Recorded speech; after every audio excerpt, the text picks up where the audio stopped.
Good morning, ladies and gentlemen. This is Greg McCloskey from ForexLive.com. I want to take a quick look at the euro versus US dollar after the US housing data today came in a little bit mixed.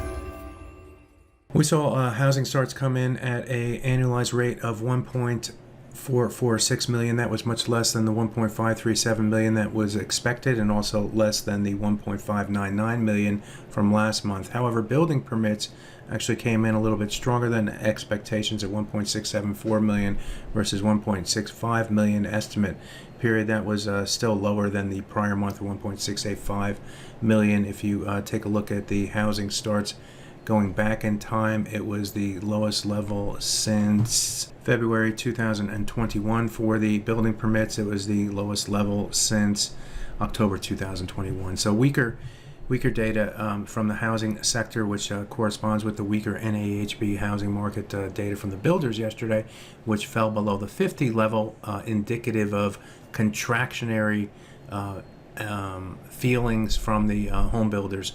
So versus expansionary. So that was the first since the start of the pandemic shutdowns. But I want to take a quick look at the euro versus US dollar.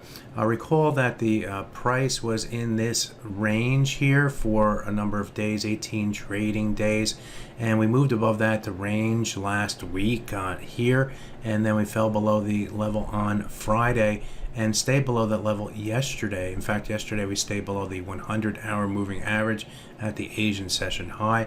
Came down to the 200-hour moving average, tried to hold support there, could not, fell below that level and closed near the low levels. In trading today, we're seeing a continuation down, and where have we reached? We've reached the high of the lower extreme area here between 1.0096 and 1.01211. So the low price reached around 1.0122, and we are seeing a little bit of a bounce. We currently trade at 1.0138 as the dollar gets hit a little bit after the housing data. So what do we have to look forward to? Well, we saw the buyers lean against these low areas, and by the way, the low today was fairly equal to the low that we saw here, the low for the month of August, I guess, that came in on August 3rd.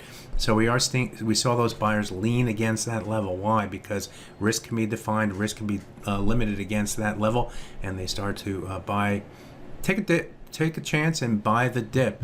The risk would have been if the price started to move within this area. It could be down to the 10096, break below that level could be a risk level, or just even if it just breaks below this low level, they would get out. But they are seeing some rebound back up. We have this other swing area with a number of different swing lows and swing highs, I guess, going back in time, and then the 50% retracement of the range since the July 14th low is going to be another resistance or topside target now for the market to work toward and get above if the buyers are to take more control.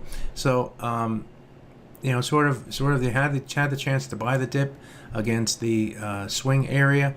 Those buyers have seen the price move up to another resistance area, and the 50% retracement is going to be another target on the top side if the buyers are to take more control and get more control. There could also be sellers against this 50% retracement level as well if you like the downside in the euro versus US dollar. Lots of problems within their economy, of course, with higher energy prices. So that may be a level if you're looking to sell, to lean against that 50% retracement. My name is Greg McCloskey. Good fortune in trading today.